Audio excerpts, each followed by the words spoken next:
Dear friends, I'm Ben Taylor.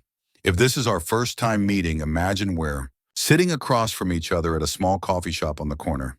There's a cup of hot Americano between us, and today's conversation isn't about complex charts or market graphs. It's about your life and the money you've worked so hard to earn over the years. I usually begin every financial session with a simple question. What do you want money to do for you? It sounds easy, but most people pause for a long while before answering. Some sigh and say, I just want to worry less, Ben. Some smile, I want enough to take my parents on a trip.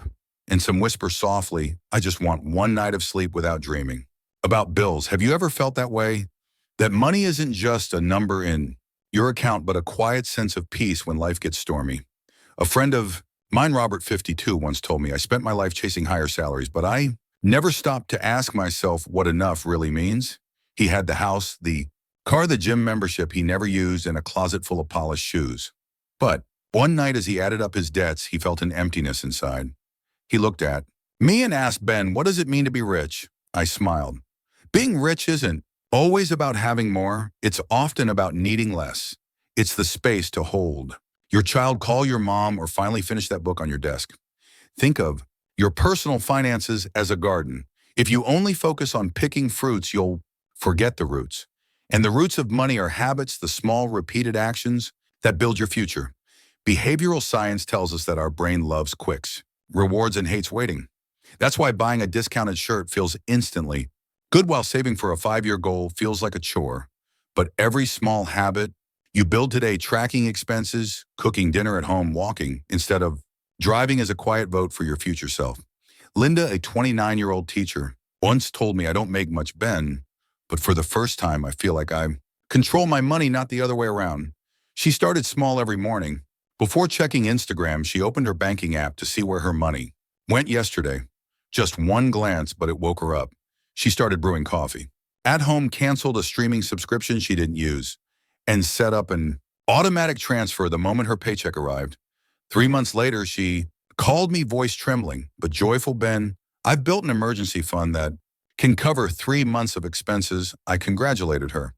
But what truly made me happy wasn't the money. It was the spark of confidence in her voice. Then some people ask, Ben, that sounds nice, but what about inflation, rising interest rates, or housing costs? How can I save when everything's so expensive? I understand. I go grocery shopping. I pay for gas. I know that feeling when a bank email makes your heart skip. But there's one timeless financial truth: compound interest. They call it the miracle of time. Every dollar you save today, if invested wisely, can grow double, quadruple, multiply over years. Rule 72 says divide 72 by your annual return rate to estimate how long it takes to double your money. You don't need to be a math expert. Just remember, starting early is your best friend. And if you're older, that's okay. When we can't beat time, we use discipline to catch up. Thomas, 61, a retired mechanical engineer, once came to me with 4 credit cards and a weary smile. Benny said, I just want to sleep well again. We didn't begin with a fancy spreadsheet. We began with a 20-minute phone call to negotiate lower interest rates. Then he consolidated his debt, stopped using the cards, and created one no-spend day week. 6 months later, Thomas had paid off 2 cards and said, I feel lighter, like I just took off a backpack. When he said lighter, I knew we were finally healing the root. Here's something else to keep close to your heart. Money is a tool, not a measure of your worth. I've met 6-figure earners who feel empty, and modest income workers who live full, joyful lives. Personal finance isn't about comparison, it's about choice. The choice to define what matters, what's enough, and what truly feels right for you.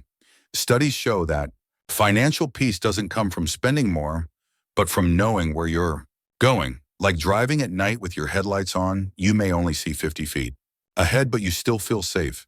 Have you ever hovered over an online cart, finger on place order, and asked yourself, am I buying this because I need it or because I feel something? I've been there too. A trick I use: if it's not essential, I let it sleep for 72 hours in the wish list.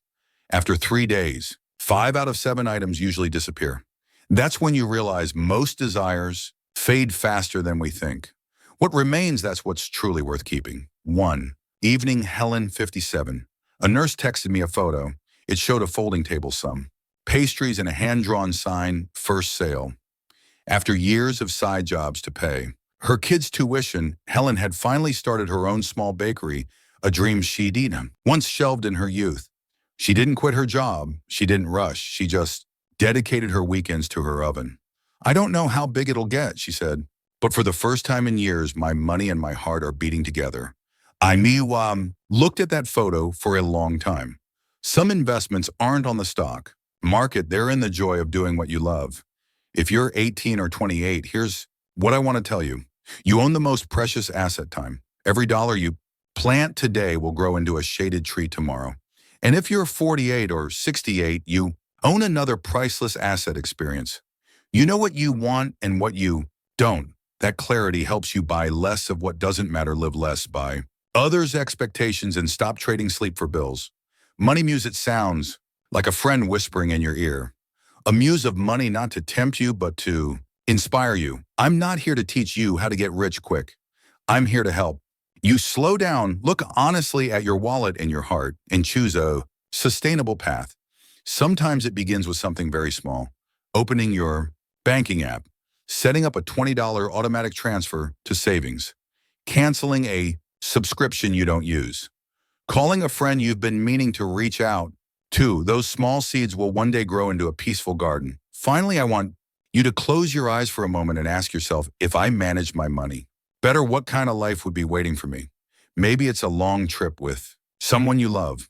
Maybe it's a cozy kitchen filled with laughter, or maybe it's just a quiet night's sleep without the sound of another bank email.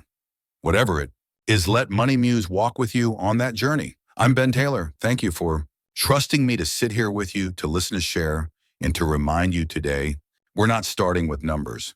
We're starting with a promise to use money to live, not to live for money.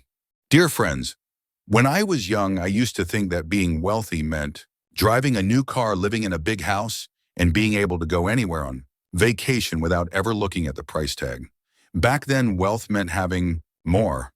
But as I grew older, I realized having more doesn't always mean having enough. I remember one autumn afternoon sitting in the office of a client named Robert, 58 years old, a successful man, silver hair, tailored suit, expensive watch, the kind of person everyone assumes must be happy. But as we started talking, Robert looked at me, smiled sadly, and said, Ben, I have everything, but I don't feel at peace. He told me that every morning at 5 a.m. he'd wake up, check his stocks, review his retirement account, and worry that the market might crash, worry that he didn't have enough, worry that he'd have to keep working until 70 just to feel safe. And that day I realized fear finds its way even into the lives of those we call successful. It's like a glass full of water, but the person holding it is still thirsty because they've forgotten how to drink. There's a phrase I often use in my sessions, the illusion of wealth. It's when you have money but still feel poor, when you live in a big house but feel empty, when you work day and night, but no longer know why. I once asked another client, Thomas, 54, in engineering, director in California, are you happy? He smiled and said, I've got a Tesla, a vacation house in Nevada, but every weekend I just want to turn off my phone and disappear for a few days. Sound familiar? Because we live in a society that tells us to be happy you need more. More money, more things, more likes, but few ever stop to ask how much is enough. One evening I was walking through an upscale neighborhood outside New York. Beautiful homes, glowing windows, luxury cars in every driveway. But what made me stop wasn't the beauty, it was the silence, no laughter, no children playing, just the wind and the hum of air, conditioners. And I thought to myself, this is the price of the illusion of wealth, beautiful walls, but lonely hearts. Because the truth is, we're not short on money, we're short on meaning, and no paycheck can buy that. A dear friend of mine, Linda, used to be a surgeon. She told me that for 20 years, she only knew 2 places, the hospital and her house. She earned a lot, but had no time to spend it. One day, Linda came to me in tears and said, Ben, I can't remember the last time I had dinner with my son. He's 16 now. All I could say was, money isn't the problem, Linda. It's just that we've let it make us forget what really matters. And that's when I realized we don't need more things. We just need fewer unnecessary ones. One of Harvard's longest running studies on happiness, spanning over 75 years, found that the key to long-term happiness and health isn't wealth, but warm relationships. In other words, connection.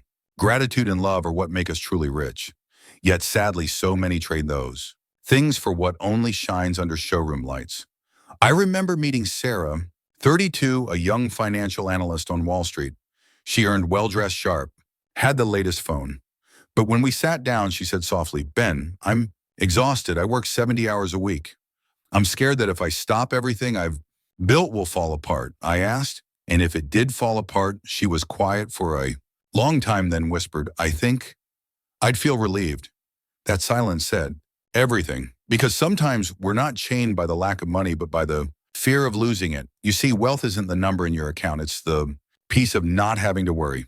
Someone earning $5,000 a month living simply, debt-free and with balance can be freer than someone earning $50,000, but always chasing bills and expectations. I once told a group of college students during a workshop, if you can't be happy with a $1,000, you won't be happy with $100,000 either. They laughed, but then they grew silent. Because happiness doesn't come from the number, it comes from how you see it. One morning I met an old man named Henry, 71, sitting in the park near my house. He was reading a newspaper, sipping a $2 cup of coffee. I asked, "Do you ever wish you were richer?" He smiled gently. "Ben, I used to chase money until I learned it's a great tool, but a terrible friend." He added, "When you treat money like a friend, it helps you. But if you worship it, it'll abandon you when you need it most." I never forgot that. It reminded me that true wealth begins when you're no longer afraid of being poor. So imagine this: tomorrow morning you wake up, your bank balance is the same as today, but you no longer worry about money. You feel calm, free, and content. What would change? Maybe you'd spend more time with your kids. Maybe you'd take a walk instead of checking your phone. Maybe you'd smile more, and maybe you'd finally feel rich. My friends, after more than 20 years of talking to thousands about money, I've learned this real wealth doesn't come from accumulation, but from awareness. Awareness to know what's enough. Awareness to stop comparing. Awareness to use money to enrich your life, not to let your life revolve around it. And that's the journey I've been. Taylor and the Money Muse channel invite you to take a journey where every video, every story, every number doesn't aim to make you rich fast, but to help you grow rich slowly, steadily, and truly. Remember this: you don't need a lot of money to feel rich. You just need enough reasons to feel enough. Because true prosperity isn't in your wallet, it's in a heart that knows how to be grateful. I'm Ben Taylor, and this is Money Muse, where we learn to earn with wisdom and to live rich with peace. Dear friends, today I want to talk about two words that sound familiar but are deeply misunderstood: financial freedom. I've heard that phrase thousands of times from YouTube ads, get rich quick courses, and even from real people sitting across from me. But most people get it wrong. When I ask, what does financial freedom mean to you, the most common answers I hear are, when I have $1 million in the bank, when I no longer have to work, when I own a house, a car, and no longer have debt. Sounds reasonable, right? But that's just the surface. Imagine this: you have $1 million in the bank, but you still wake up every morning afraid of losing your job. You still compare yourself to others, check stock prices every 10 minutes, and fear that one small market dip could wipe it all away. So are you truly free, or are you just a rich person living inside a golden cage? One spring afternoon I met Linda, 62, a petite Irish-American woman with silver hair and bright eyes. She had retired early after years of nursing to spend more time with her grandchildren. When I asked her, "Linda, do you think you've achieved financial freedom?" she smiled and said, "I'm not sure, Ben, but I know that every morning I wake up without worrying about money, and I have enough to help others." To me, that's freedom. Her words stopped me, because in this world we often measure freedom by wealth, but those who are truly free measure it by peace of mind. Financial freedom, in my view, doesn't begin in your wallet. It begins in your mind. You might not be rich, but if you owe no one know what you live for and have the power to say no to things that drain you, then you're already freer than most. A friend of mine, Robert, once worked as a senior manager at a major corporation. He earned over $20,000 a month, but always felt trapped. He told me, "I hate my job, but I can't quit. I've got a mortgage, tuition for my kids, and a life that feels out of my control." One day, Robert had a severe stress breakdown and was hospitalized. When I visited, he said through tears, "Ben, realized I don't own my money owns me." 2 years later, Robert quit. sold off some assets and moved to a small town in Oregon. He now teaches part-time at a vocational school, earning a fraction of what he once made, but he told me I finally feel alive. I'm not rich, but I'm free. That's what so many people miss. Financial freedom isn't about not working. It's about choosing the work that fulfills you. It's not about having a lot of money. It's about knowing what your money is for. When you know your money's purpose, you begin to control it instead of letting it control you. I remember Sarah, 34, a software engineer from Seattle. She said during our first consultation, "Ben, I make good money, but I feel guilty every time I spend. I don't travel. I don't buy gifts for my parents because I keep thinking I should save more." I asked her one question. "Sarah, what are you saving for?" She went quiet. Then she smiled awkwardly. "I've never really thought about that." 3 months later, Sarah came back and said, "I opened 2 accounts, one for the future and one for living now. For the first time, I feel like I'm allowed to live." Financial freedom isn't about numbers, it's about clarity. When you know where your money goes, you know where your heart is. I often tell my students, you can't build a solid future if you're unclear today. Write this down. What do I want money to do for me? How much is enough? What am I willing and not willing to trade for it? 3. Simple questions, but they're the compass of freedom. Because if you don't know your direction, no amount of money will stop you from being lost. Interestingly, neuroscience has proven that the human brain feels calmer with a sense of control, not with more. In other words, when you simply know your income, expenses, savings, and debts, your brain automatically relaxes no matter the size of those numbers. You see, freedom sometimes begins with a quiet evening, a simple spreadsheet, and a warm cup of tea. I once asked an elderly man named Henry, 70, retired in Florida, "Do you ever worry about money?" He laughed. "No, because I don't need to buy anything else." Then he pointed to the wooden chair on his porch where his wife was reading a book. "I just need enough so we can sit here together and watch the sunrise." That man didn't have a massive investment portfolio, but he had something many millionaires still search for: the feeling of enough. You might be watching this and thinking, "Ben, that's easy to say. I have student loans, rent, car payments." Freedom feels so far away. I understand. But let me tell you this, financial freedom doesn't arrive overnight. It comes from small, consistent steps. Every time you pay a bill on time, every time you save instead of spending impulsively, every time you say no to unnecessary debt, you're getting closer to freedom. You don't have to change everything today. You just have to start. One of my students, Emily, 41, a single mom working 2 jobs, once told me, "I just want one day where I don't have to check my bank balance before filling my gas tank." We started small by tracking her daily expenses. After 3 months, she paid off her first debt. After 6 months, she had an emergency fund. A year later, she told me, tears in her eyes, "Ben, I'm no longer scared of the end of the month. I feel free just a little." And I told her a little freedom each day is the foundation for a lifetime of it. Dear friends, financial freedom isn't just a story about money. It's a story about choice, how you live, how you think, and how you love yourself. No one can hand you freedom. You create it little by little. Today, I want you to do one small thing. Write down 3 things you're grateful for financially, no matter how small. It could be, I paid my electric bill on time, or I bought flowers for my mom, or simply, I still have the chance to change. Because gratitude is the beginning of freedom. When you appreciate what you have, you stop chasing what you lack.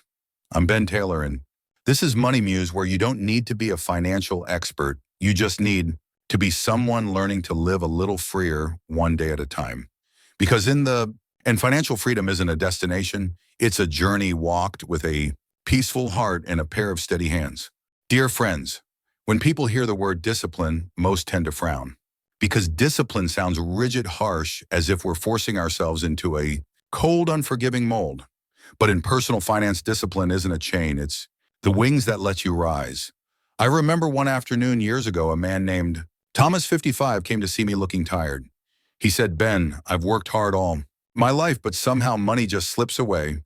I'm not wasteful, I don't gamble, I don't shop excessively. But every month I barely make it to the end." I didn't say much, just asked, "Have you ever tracked your expenses?" He laughed. "No, I know where my money goes." I asked him to write down every expense for 30 days. A month later, he came back, his face red with both embarrassment and surprise. Ben, I found out I spend over $300 a month on coffee and takeout. We laughed, but that was his awakening moment. Because discipline begins with awareness. You can't control what you can't see. I often tell my students, financial discipline doesn't mean cutting out all joy. It means knowing which joys are worth it. A morning coffee isn't wrong.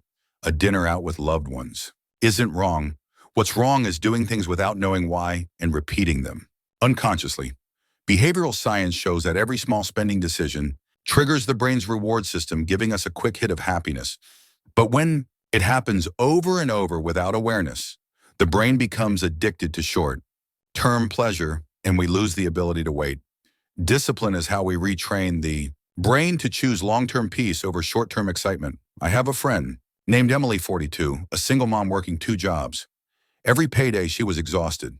One day she told me, Ben, I'm tired of counting every penny. I just want to live comfortably. I said, then let's start with discipline. We divided her income into 3 simple parts. 70% for essentials, housing, food, transportation, 20% for savings and investments, 10% for joy, whatever makes her feel alive. The first month she failed. The second, she managed 8%. By the third, she texted me, Ben, I did it. I just paid off my first credit card. I replied, great. Now don't stop, because discipline isn't a goal, it's a habit. You see, financial discipline is just like exercise. At first, it's tiring, frustrating, and easy to quit.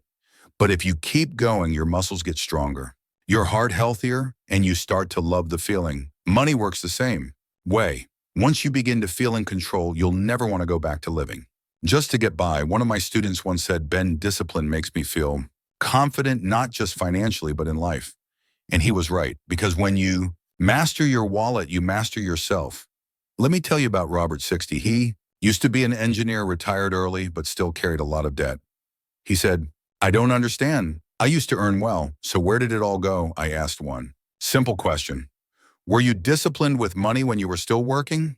He paused and whispered, honestly, no. I always thought I'd make more next month. That's the most dangerous illusion I know, thinking you can buy discipline with a higher income.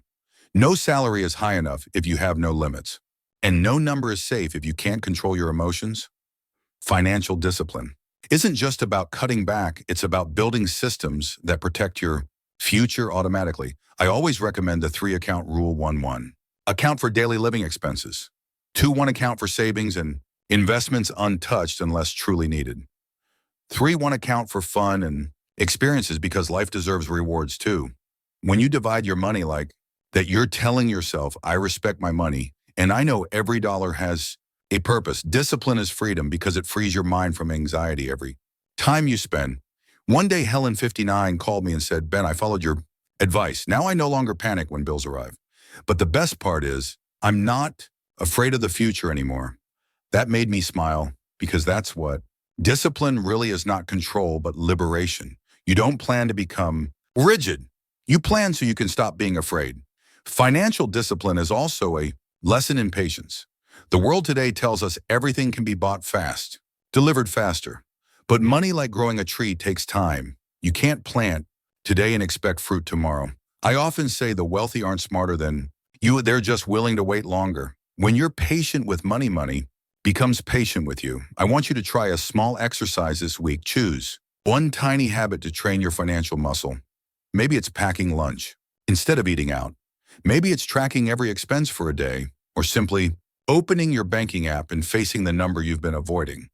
Not to blame yourself, but to start seeing clearly. Because only when you face it can you change it. Dear friends, financial discipline isn't punishment. It's a promise to yourself. A promise that you won't let fear, impulse, or emotion decide your future. Remember, every time you say no to meaningless spending, you're saying yes to your freedom. Every dollar you save today opens a door for tomorrow, a day when you no longer count bills, but count moments that truly matter. I'm Ben Taylor, and this is Money Muse, where you learn to build financial strength like a workout for your soul, one day at a time, one step at a time, and slowly you'll realize financial freedom isn't magic. It's the result of discipline.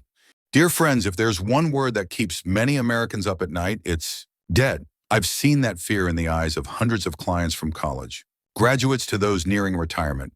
One email from the bank, one bill, Arriving early, one red number in the account, and the heart tightens. But today I want you to look at debt differently, not as a monster to fear, but as a mirror reflecting how we treat money. I remember meeting a man named Robert, 57 years old. He sat down and sighed. Ben, I owe $120,000. I can't sleep anymore. I feel like a failure. I asked him, do you know why you're in debt? He hesitated.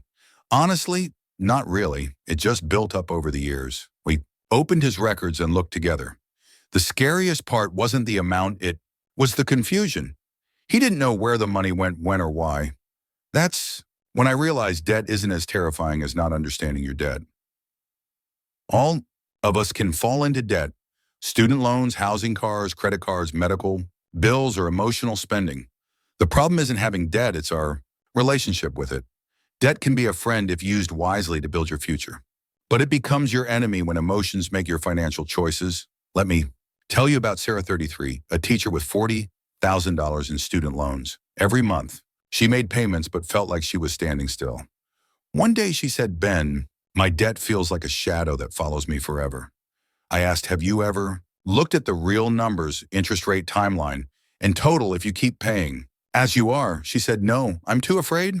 We opened her spreadsheet, and within 20 minutes, she saw that adding just $100 more per month would cut 4 years off her loan and save nearly $9,000 in interest. She was speechless, not because of the math, but because she felt control again. I told her, Sarah, debt is only scary when you let it hide in the dark. Bring it into the light, and you'll see it's smaller than you thought. Think of debt like a knife. In a chef's hand, it creates beautiful meals. In careless hands, it causes harm. Debt isn't good or bad, it's powerful. How you use it determines its value. Thomas, 51, a construction worker, borrowed $20,000 to buy tools and start his own repair business. 3 years later, he paid it all off, built steady clients, and said, I'm grateful for that debt, Ben. Without it, I'd never have started. Thomas didn't fear debt, he used it as a tool to create value. He didn't borrow to consume, he borrowed to build. That's smart debt, the kind that earns, creates, or expands your capacity to earn. Emotional debt, on the other hand, is when you buy something just to feel better for 10 minutes and regret it for 10 months. Linda, 61, a widow from Florida, told me, Ben, after my husband passed away, I felt so empty. I started shopping every weekend, clothes, jewelry, things I didn't need. It made me happy for a while, but then the bills came and the happiness vanished. I asked her, when was the last time you bought something that made you happy for more than a week? She paused and smiled, faintly. Probably the trip I gave my granddaughter. She still calls me every month to talk about it. I smiled back. Maybe you don't need to buy more, just buy meaningfully. Debt carries emotion. Every time we spend to fill emptiness, we let our feelings borrow money on our behalf, and emotions never pay on time. Neuroscience shows that spending releases dopamine, the pleasure chemical. It tricks us into thinking we're in control. But without awareness, dopamine ends up controlling us. That's why people in debt often spend more to forget their debt. The cycle repeats.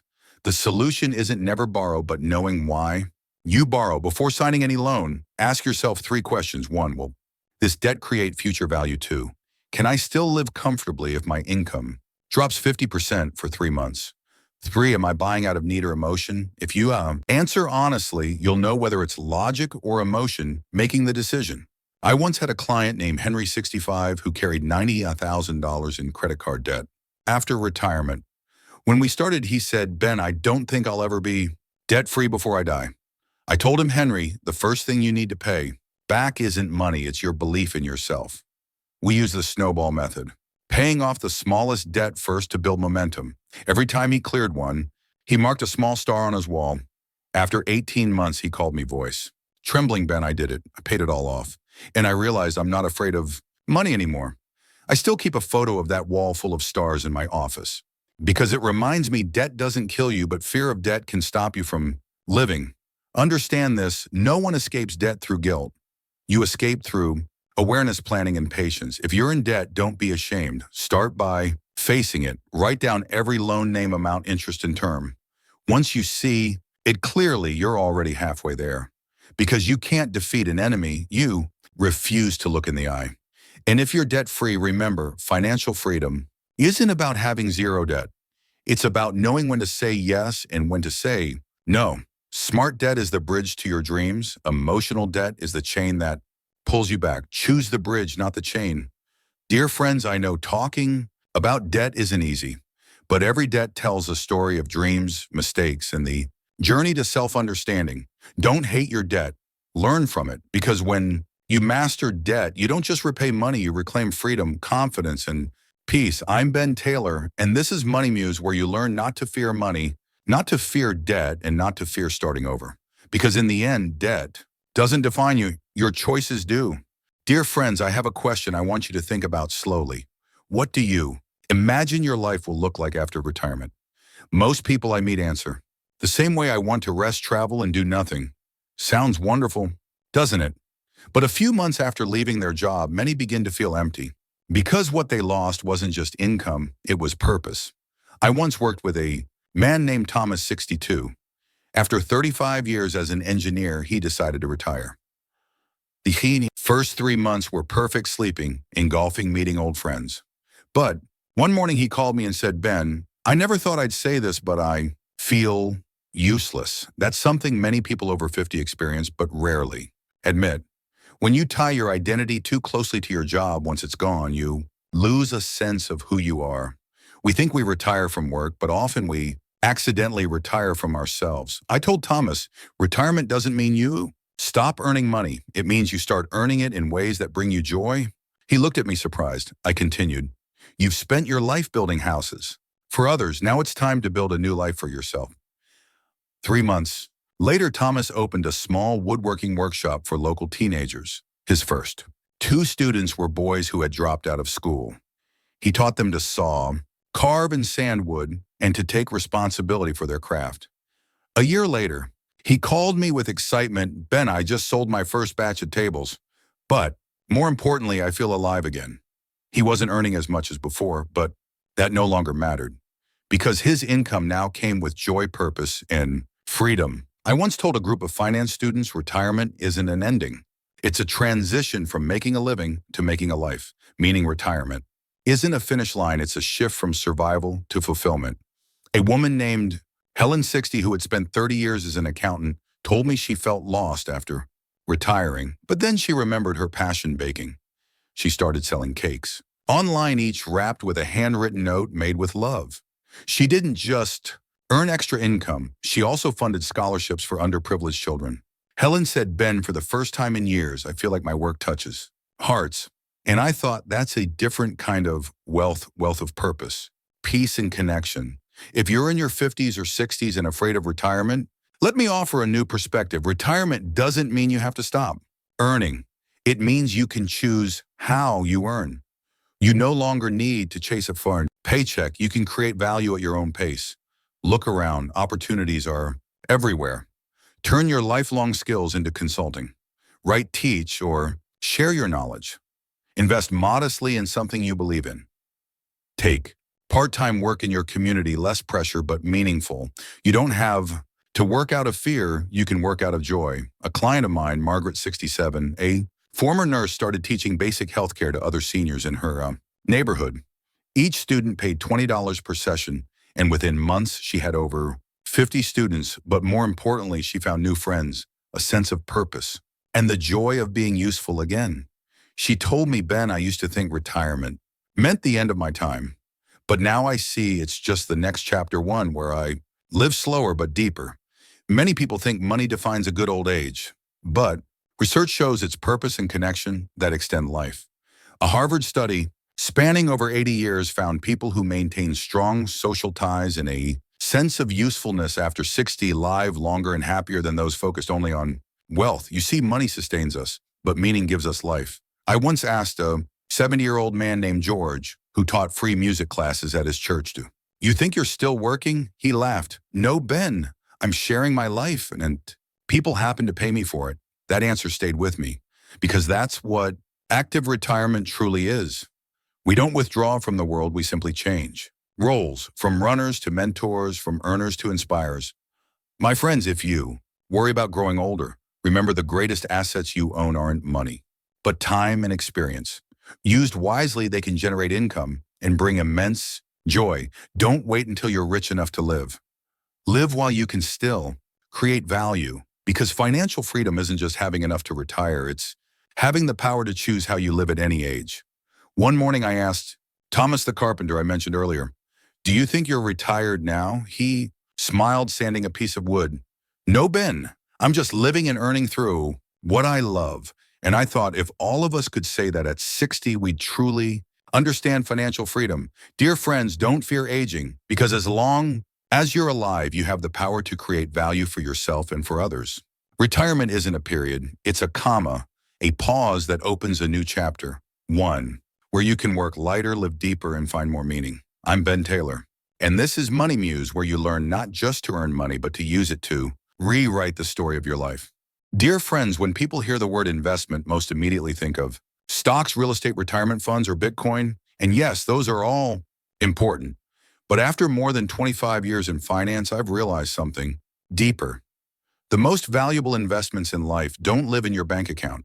We've been taught to invest to get rich, but few talk about investing too. Live, investing in your health, investing in your relationships, investing in your soul, because if you lose those things, no amount of money can make you truly wealthy. Let me tell you about Robert, 59, a successful entrepreneur I once coached. He owned 2 houses, a company, and an impressive investment portfolio, but one afternoon he came to me, eyes weary. "Benny," said, "I don't understand. I have everything, yet I feel empty." I asked, "When was the last time you spent a full day with your wife or kids?" He went silent. After a moment, he whispered, "I don't remember." We sat quietly. I didn't need to say anything, because in that silence he understood. Sometimes you don't need to invest more money, you just need to reinvest your heart. A year later, Robert called again. His voice was calm and full of life. "Ben, I just took my wife on our first vacation in 15 years. I turned off my laptop for a whole week. And you know what it felt like? I was withdrawing from my happiness account with infinite interest." I laughed. "That's emotional profit, the kind no market can measure." You see, I've met many wealthy people and many happy people, but rarely are they the same group, because wealth is about having more, while happiness is about knowing enough and giving back. When you invest in your soul, you're nurturing what no one can take away: gratitude, kindness, and peace. My friend Linda, 65, a retired marketing director, didn't invest in real estate or stocks after retirement. Instead, she founded a small fund called Sunrise, supporting older women in starting small local businesses. She said, "Ben, I don't want to count money anymore. I want to count smiles." 3 years later, that fund not only helped dozens of women become independent, but also made Linda more vibrant and joyful than ever. She told me I invested in others, but it turns out I was the one who gained the most. Investment isn't always about markets. Sometimes it's about small daily choices. When you choose healthy food over fast food, you're investing in your body. When you take a walk instead of sitting in front of the TV, you're investing in your mental health. When you call an old friend instead of endlessly scrolling online, you're investing in your relationships. Those may not yield a 10% annual return, but they bring something far more valuable: a meaningful life. Once at a seminar in San Diego, a woman asked me, "Ben, if I only have $1,000, where should I invest?"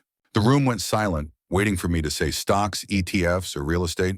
But I replied, "Invest in a course, anything that makes you better than you were yesterday, because investing in yourself is the only investment that never loses value. You can lose money or assets, but no one can take away your knowledge, experience, or self-belief. Those are the core assets no economic storm can destroy." I remember a man named Henry, 71, an amateur guitarist. He had set aside his guitar for 30 years to focus on work. After retiring, he decided to invest again in that forgotten passion. He began offering free music lessons to local kids.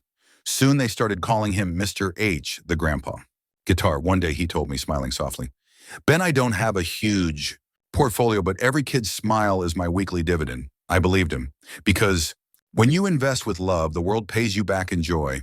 I often tell people, if you only invest in assets, you'll become a person of market value. But if you invest in your soul, you'll become a person of life value. That difference is subtle but profound. Those who invest only for profit live in fear of loss. Those who invest to live better feel rich even when their accounts don't show it.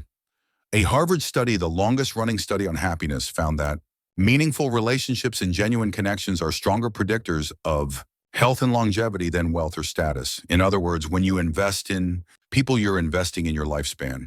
Think about it: when we're gone, people won't talk about what we owned, but about how we made them feel. That's the only investment that keeps paying even when we're no longer here. Dear friends, if you're watching this and wondering, where should I start investing, I want you to try something unconventional. Start with yourself. Buy a book you love. Take a course that expands your skills. Call an old friend. Or simply spend 10 minutes each morning breathing deeply and feeling grateful to be alive. Because those small acts repeated over time become compound interest for your soul. I'm Ben Taylor, and this is Money Muse, where we don't just talk about how to build wealth, but how to live deeply, authentically, and meaningfully. Remember, wealth isn't about having a lot, but about investing in the things money can't buy. Dear friends, after many years working in the world of finance, meeting thousands of people of all ages, from recent graduates to those well into their 70s, I've realized something important. Financial freedom is not a secret. It's simply the result of a few very simple principles. But few people have the patience to follow them. Today, I want to share with you 5 golden principles. 5 timeless truths that anyone can begin applying right now. You don't need wealth, luck, or a windfall. All you need is awareness, discipline, and gratitude. Principle number 1, spend less than you earn, but don't let your life become poor in the process. When I was young, a mentor once told me, Ben, if you can't live on less than you make, no matter how much you earn, you'll always be broke. At the time, I didn't understand. But years later, I learned that no one goes bankrupt because they don't have enough money. They go bankrupt because they don't know the difference between needs and wants. One of my clients, Sarah, made over $100,000 a year, yet she was always in debt, always anxious. When I asked her why, she said, Ben, I just want to enjoy life. I smiled and told her, Sarah, enjoying life isn't wrong. But if today's pleasure comes at the cost of tomorrow's fear, that's not enjoyment, that's escape. Living consciously doesn't mean living harshly. It means living selectively. Spend on things that bring long-term joy, health experience learning, and genuine connection. The rest, save it for the version of you who will thank you someday. Principle number 2, saving isn't sacrifice, it's empowerment. I often hear people say, Ben, I hate saving. It makes me feel deprived. I tell them, no, saving doesn't take from you, it gives you freedom. Saving is not just a number in your bank account. It's peace of mind, the quiet confidence that you can handle what life throws your way. It's the power to say no to what doesn't align with you, because you're not forced by money to say yes. A friend of mine, Helen, once said, Ben, I started saving just $100 a month. A year later, it wasn't the number that changed me, it was the feeling. I felt in control. And that, to me, is what saving is really about. Saving doesn't just build wealth, it builds confidence. Principle number 3, invest early. Invest consistently and invest in yourself.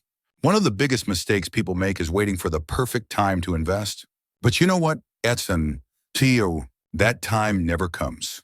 I've met countless people who regret not starting sooner, but never one who regrets starting too early. A student of mine, Emily, once asked, Ben, where should I invest? I said, in yourself. Start with knowledge. It's the one investment no one can take away. You can invest in stocks, real estate, or retirement funds. But don't forget to invest in your mindset, your skills, and your health. Because if you're not strong, every other investment will eventually crumble. Investing isn't about getting rich fast, it's about building roots for freedom. Principle number 4, debt isn't a sin, but it must be trained. As I've said before, debt is like a knife. In skilled hands, it creates masterpieces. In careless hands, it causes wounds. Debt can build you up, help you start a business, earn a degree, or buy your first home. But it can also trap you if you borrow to chase emotions, to buy what you don't need, just to impress people you don't even like. One rule I live by: if what you're buying doesn't create long-term value, don't borrow for it. Use debt as a tool, not a chain. When you understand its purpose, limits, and repayment plan, debt starts working for you, not against you. Principle number 5, true wealth is knowing enough, giving freely, and living peacefully. When I was a young advisor, I thought financial freedom meant having lots of money. Now, decades later, I realize wealth doesn't live in your wallet, it lives in your heart. I once met a man named Henry, 74 years old. He lived in a small home with modest savings. Yet every morning, he'd sit on his porch, sip his coffee, and smile at the sunrise. I asked him, "What's your secret to happiness?" He said, "I've learned to be content. And whenever I can, I give. That answer was worth more than any finance book I've ever read. When you know enough, you're no longer pulled by desire. When you give, you receive joy. And when your heart is at peace, money stops being a burden. It becomes a tool to live meaningfully. My friends, so these 5 principles aren't complicated. But just like maintaining good health, they only work if you practice them daily. Because financial freedom doesn't come from one big decision. It comes from small, consistent choices. Every time you save instead of spend impulsively, every time you learn something new, every time you're grateful for another chance to change, you're investing in your freedom. I'm Ben Taylor, and this is Money Muse, where we don't just learn to make money. We learn to master it and let it serve the life we truly want. Remember this. Financial freedom isn't a destination. It's a journey you walk every day with a steady heart, a clear mind, and deep gratitude. Dear friends, after more than 20 years in finance, I've learned a simple but powerful truth. People don't spend money logically, they spend emotionally. You might think you're rational, that every spending decision comes from planning numbers or careful calculations. But if you've ever bought something just to feel better, had an expensive meal just because you were sad, or clicked add to cart while stressed, then you already know, money doesn't just live in your wallet, it lives in your emotions. I once met a woman named Linda, 52 years old. She told me, Ben, I don't know why I keep spending money and then feeling guilty. I don't need more clothes or makeup. But every time I'm down, I want to buy something. I asked, and how do you feel afterward? She said, better, but only for a few hours. Then I feel empty again. I looked at her and said softly, Linda, maybe what you really need isn't something new, but the feeling of being loved and seen. She cried, not because I said something special, but because for the first time she saw the emotional root of her spending. You see, money and emotion always walk hand in hand. Money is the language we use to express what we can't say. When we're afraid, we cling to it. When we're sad, we spend to soothe. When we're lonely, we buy to fill the gap. When we're proud, we spend to prove our worth. Money reflects not just our bank balance, but our inner state. A friend of mine, Robert, was a successful businessman. He made a lot, but spent almost all of it. When his company collapsed, he was devastated. He told me, Ben, I realized that every time I spent money, I felt in control of something. I was scared of being broke, of losing value. So I bought things to forget the fear. That's what psychologists call emotional spending. It doesn't come from need, it comes from insecurity. We spend to hide our feelings, but those feelings remain only now with a bill attached. And the irony, when we let emotions control money, money creates even more negative emotions. Worry, guilt, fear, disappointment. A closed loop of stress. I once said in a workshop, if you don't understand your emotions, no amount of money will make you rich in peace. But here's the good news. You can train your financial emotions just like a muscle or a skill. I teach my students the 3-second rule. Before spending money, pause for 3 seconds and ask yourself, am I buying this out of need or emotion? If it's emotion, replace buying with something else. Write down the feeling. Go for a walk, breathe, call a friend, or just sit quietly. You'll be amazed how many wants disappear after a few minutes. One of my clients, Helen, 60 years old, used to eat her feelings going to fancy restaurants whenever she was sad. She told me, I felt happy in the moment, but regret always followed.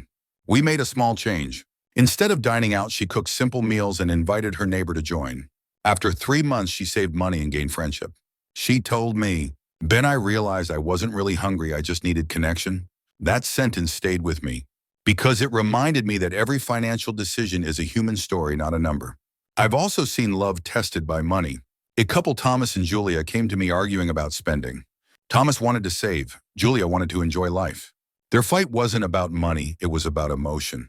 Thomas feared losing control. Julia feared losing joy. I told them, you don't need to talk about money. You need to talk about feelings. A month later, they came back holding hands. Tamiri. Thomas said, when I understood Julia wasn't spending selfishly, but to feel alive, I stopped being angry. Julia smiled. And I realized he wasn't being stingy, he was trying to protect us. They created an emotional budget, a small monthly fund for shared joy, a dinner, a short trip, or an afternoon with no talk about work. They learned to use money to connect, not divide. You see, money can be a source of conflict or a bridge of connection, depending on how we use it. The problem isn't the money, it's the emotion behind it. If you use money to prove your worth, you'll always feel poor. If you use money to express love, you'll always feel rich. One evening I asked Henry, 70 years old, who went bankrupt once and rebuilt his life. What advice would you give to those struggling with money and emotions? He smiled. Ben, I used to let money control my heart. Now I let my heart control my money. And you know what? I've never felt lighter. I wrote his words on the cover of my notebook. Let your heart lead your wallet, not the other way around. So now every time I make a decision, I ask myself, does this reflect the person I want to become? Imprani, sir. My friends, money isn't bad. Emotions aren't wrong. They only become dangerous when we don't understand them. If you want a healthy relationship with money, start with a healthy relationship with yourself. Love yourself enough not to use money to hide loneliness. Respect yourself enough not to spend to impress. And trust yourself enough to know you can master emotions instead of letting them master your wallet. I'm Ben Taylor, and this is Money Muse, where we don't just talk about numbers. We talk about what makes people truly rich inside. Remember, financial freedom doesn't start with your wallet. It starts with a peaceful heart. Dear friends, we've walked a long journey together, from stories about debt discipline, financial freedom, to emotions and the true meaning of money. And now I want you to pause with me for a moment, take a deep breath, and ask yourself, what do I truly want money to bring into my life? Not how much do I want, but how do I want to live? When I was young, I believed money was everything. I thought that if I made enough of it, I'd be happy. So I worked day and night, skipped family dinners, sacrificed health, sleep, and sometimes even my true self, all for success. And one evening, sitting alone in a beautiful house with a luxury car in the driveway, I felt an emptiness I couldn't describe. For the first time, I realized I had everything except peace. That moment changed me. I learned that money doesn't make you happy. It amplifies who you already are. If you're anxious, you'll worry more. If you're grateful, you'll feel richer. Money doesn't define who you are. How you use it does. I once asked a man named Henry in his 70s, a man who had lived through 2 recessions, 1 bankruptcy, and 1 comeback. Do you ever regret losing so much money? He smiled gently and said, No, Ben, I only regret losing too many moments. He told me that the years he spent chasing wealth were the same years his son grew up and he missed it all. When his boy left for college, he realized he had traded time, something he could never buy back. Henry looked at me and said, if I've learned one thing about money, it's this. You can always make more money, but you can never make more time. In my career, I've met 2 kinds of wealthy people. The first, those who have plenty yet never feel enough. They keep running, comparing, fearing someone else is ahead. The second, maybe not as rich, but full of joy, gratitude, and freedom. They understand money is simply a tool to live a meaningful life. And I chose to be the second kind. To live with money, not for money. Think of money like a car you drive every day. It can take you anywhere to a beautiful destination or a dark road, but you have to be the driver. If you let money steer, you'll keep moving but never know where you're going. But if you know your destination, money becomes your loyal companion, not your master. A few months ago, Linda, the woman I once mentioned, wrote me a letter. She said, Ben, I used to spend money to fill my loneliness. Now I use money to connect. I treat friends to dinner, buy gifts for my mom, and donate to an orphanage. And for the first time in my life, I feel truly rich. I teared up reading her words. Because when we use money to create value, it gains a soul. My friends, financial freedom isn't having millions in your account. It's being free from the obsession with money, free from fear, from chasing, from letting it define your worth. It's using money consciously and compassionately. When you understand that, you see money for what it really is, a language. The language of choice, of values, of love. What you spend on is what you say yes to in life. What you save for is what you believe in. What you invest in is who you're becoming. Every dollar you spend is a vote for the kind of person you want to be. Spend on learning, you're choosing growth. Spend on health, you're choosing your future. Spend on others, you're choosing love. Save, and you're choosing freedom. These aren't just financial decisions. They're life statements. One day I asked George, a 68-year-old retired financial advisor, if you could teach your grandchildren one lesson about money, what would it be? He answered without hesitation. Ben, use money like a pen to write the life you want, not to let it write you. And I believe that's one of the wisest things I've ever heard. Because in the end, money is just the ink, but the story is yours. Dear friends, if you've journeyed with me through the 10 episodes of the Money Muse series, thank you truly. Thank you for your time, your trust, and your heart. I never wanted these videos to just teach you finance. I wanted them to help you see yourself and your relationship with money. If after this series you've started to track your first expense, say no to an impulsive purchase, save for your future, or simply feel less afraid when thinking about money, then we've accomplished something meaningful together. I don't believe in getting rich fast. I believe in living wisely, kindly, and intentionally. Money is only a tool, but used right, it opens doors to freedom, gratitude, and love. Before we end, I want to leave you with this reflection. Life isn't measured by how much money we make, but by how many moments we truly live, with the people we love, for the things we believe in. If you're living by those values today, then congratulations. You're already far freer than most. I'm Ben Taylor, and this is Money Muse, where we learn to love money without letting it control us, to live abundantly yet peacefully, and to let every dollar become a seed for a meaningful life. If this series resonated with you, hit like, subscribe, and turn on the bell so you won't miss future stories on money, emotion, and happiness. Share this video with someone you love, because sometimes one story can change an entire life. Thank you for walking this journey with me. And remember, money isn't the final goal. It's simply the tool to build the life you deserve.